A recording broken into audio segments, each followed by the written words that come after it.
The opening scene features a full-fledged lawyer, Yi-sung, who is trying to defend her father for a crime he did not commit. It turns out that her father was falsely accused of sexual assaults and murder of a little girl. In the court trial, Yi-sung claims that the prosecutor is making false claims since she is a witness to the whole incident. Later, while leaving the prison court after a successful trial, Yi-sung notices a balloon entangled in barbed wire. That shit would definitely have popped, but it's a nice poetic image, I guess.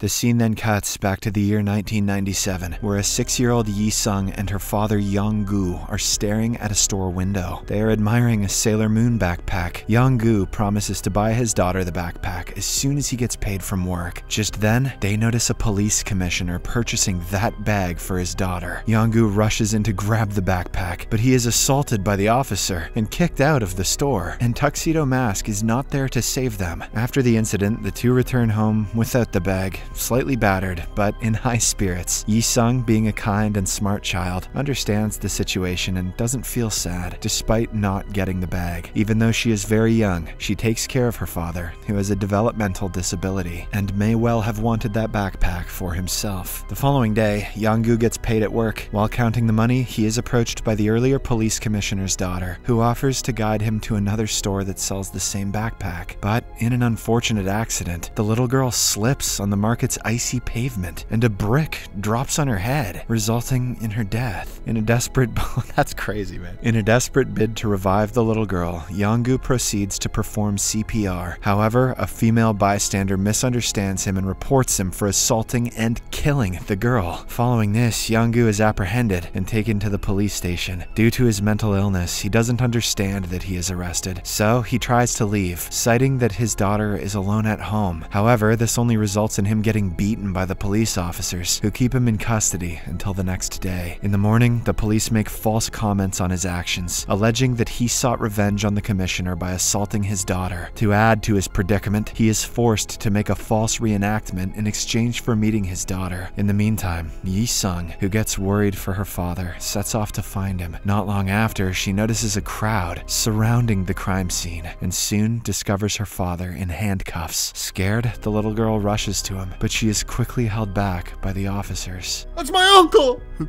Peter! In the aftermath of this event, Yong-Goo is sent to prison where the warden beats him up for committing such a crime. He is then detained in cell number 7, along with 5 other inmates. They also beat him up for his falsely accused crime. Despite all this, the innocent Yong-Goo keeps on thinking about his daughter. During working hours, the inmates are tasked to make soccer balls. One of Yong-Goo's cellmates, named Yang-Ho, who is considered the leader, uses these balls as an alibi to smuggle things. By distributing these smuggled products, the leader and his gang establish their turf within the prison. However, this has also earned them several enemies. One day, the rival gang leader tries to stab Yang-Ho from behind, but Yong-Goo, who notices this, intervenes just in time and saves him. His actions impress the leader deeply. Later on, Yang-Ho offers to help him in any way he can to return the favor. In response, Yong-Goo expresses his wish to see his daughter, Yi-sung. As a result, the little girl is brought into the prison along with a team of choir who are there for a performance. After waiting for the right time, the girl is abducted and smuggled inside cell number 7 to meet her father. This is probably not how Yong-Goo wanted things to happen. As soon as Yong-Goo meets her, he embraces her emotionally. He apologizes for leaving her and explains that he is being detained. However, their reunion is cut short because the church event is disbanded. The fellow inmates then hurriedly try to smuggle her out, but they are too late. The church's bus is already departed. As a result, they have no choice but to keep the girl inside the cell with them. One of the cellmates freaks out, thinking about the consequences if they get caught, so he opts to alert the guards. However, he can't do so when he looks at Yi-sung's crying face. Upon living with them, the fellow cellmates realize that Yong-Goo can't be an assailant since he loves his daughter so much. A couple of days pass by, and the cell room now looks more like Yi-sung's playground rather than a prison cell. Since they don't know Yi-sung is in there, this will definitely look bad to the guards for Yong-Goo. The inmates eventually get along with her and warm up to her due to her brightness. One night, the prison warden goes through the pictures from the choir event and discovers that one of the performing girls is missing. Realizing that the girl has been smuggled inside, he orders an immediate immediate prison-wide inspection. Shortly after, Yi-sung is found and is immediately sent to the orphanage, while Yong-Goo is confined in a solitary cell. The same night, a fire breaks out from an attempted arson as a prisoner protests against allowing a little girl inside the prison. Amidst the chaos, all prisoners are sent to the courtyard, while the warden breaks into the cell to apprehend the protester. However, the fire gets bigger, and both warden and the protester are trapped inside. Upon witnessing this, Yong-Goo courageously jumps into the flames to rescue them, disregarding potential consequences. The scene then cuts to the hospital, where the warden wakes up to learn that he is saved by Yong-Goo. This makes him realize that the man's crime report was fabricated, and that he can't commit such a heinous act. On the other hand, Yi-sung resumes her school. After classes, her teacher asks about why she was absent, but Yi-sung simply desires to meet her father. Following this, she takes her teacher to prison, leaving her in shock. Once there, the father and daughter are overjoyed to see each other again. Seeing the love between the two of them, the teacher doesn't bother them and participates in their conversation instead. However, their happiness is short-lived as the visit time runs out, causing them to be separated. The warden sees Yong-Goo's love towards his daughter for the first time and is more convinced about his suspicion. This only makes him recall his memories about his only son, who is killed by an inmate. After the separation, Yi-sung grieves so much that she doesn't eat anything and ultimately ends up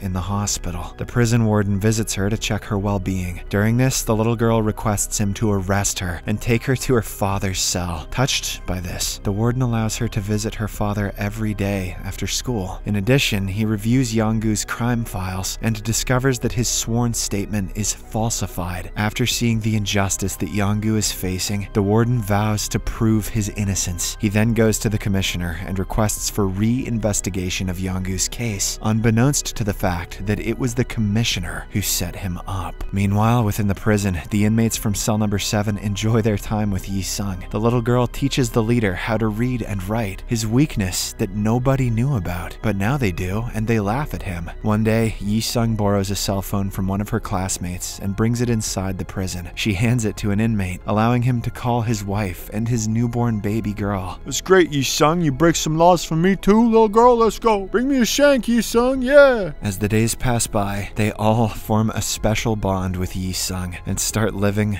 like a family where more than 50 of her uncles have killed people. Apart from all this, they also learn that Yong-Goo's final trial date is approaching. In response, the inmates pledge to train him for success in the trial, because they've all clearly experienced that, so that he can return to his happy life with his daughter. For this, they first ask Yong-Goo to explain the incident in detail. They also go through several scenarios in order to get the picture of the incident. After a few days, they finally conclude that the commissioner's girl actually slipped on a frozen puddle. While falling, the girl grabbed a plastic wrap that caused a brick to fall on her head and kill her.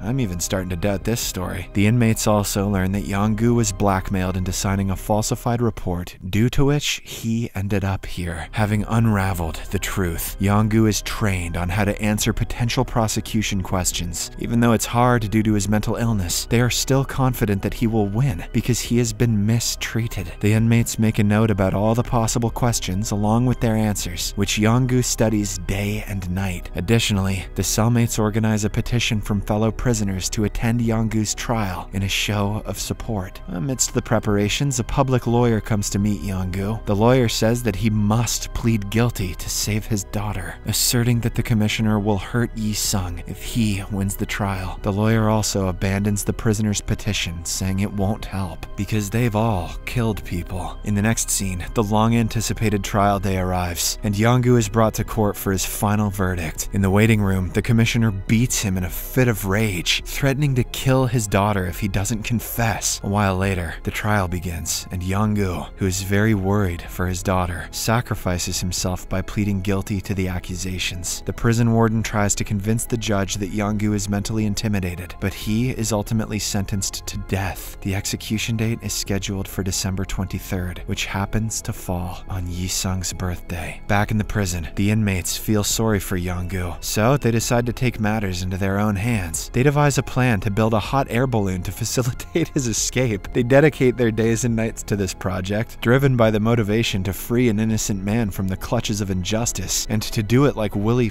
and Wonka too. They also request all of the other prisoners and Yi-sung's teacher's help in order to commence the plan. A few days later, the prison organizes a program in which Yi-sung, along with some other children, perform a choir. At the end of the performance, Yi-sung takes her father's hand and invites him to the yard, with other prisoners joining to create the illusion that the event is ongoing. Seizing the moment, the inmates send Yong-Goo and Yi-sung on the balloon and release the rope. They're dead for sure. As they fly away, the guards become aware of their escape attempt, but the prisoners stop them from chasing the balloon. What if they snipe it? However, the balloon's rope is caught by barbed wire, causing their plan to fail. Now, with nowhere to go, the father and the daughter use this moment to savor the setting sun together. On December 23rd, Yong-Goo and the cellmates celebrate Yi-sung's birthday before he is taken for execution. They surprise the little girl with a birthday cake and multiple gifts. Great, now she'll never be able to look at a cake again. Yong-Goo finally presents her with the Sailor Moon backpack, which they have been thinking of buying for a long time. Overjoyed with the present, the little girl thanks him for being her father. As the two embrace, the rest of the fellow inmates, being aware of Yong-Goo's fate, are unable to hold their tears back. Despite this, they don't utter a single word in front of the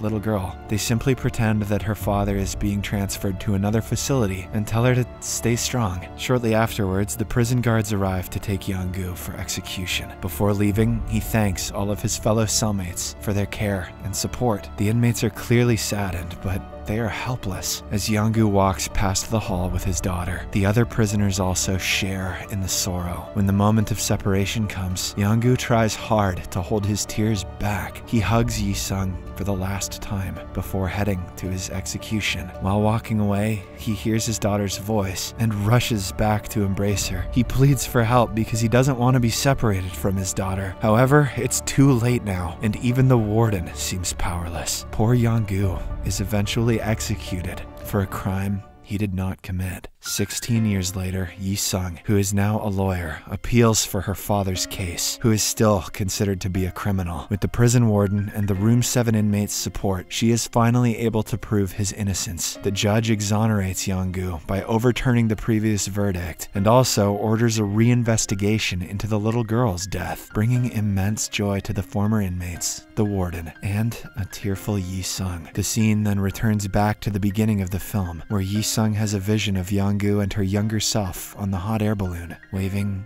goodbye. The movie ends as she tearfully bids goodbye to her father as the balloon flies away. Shit. Subscribe for more videos like this, turn on notifications, and leave a like to help the channel out. Thank you for watching.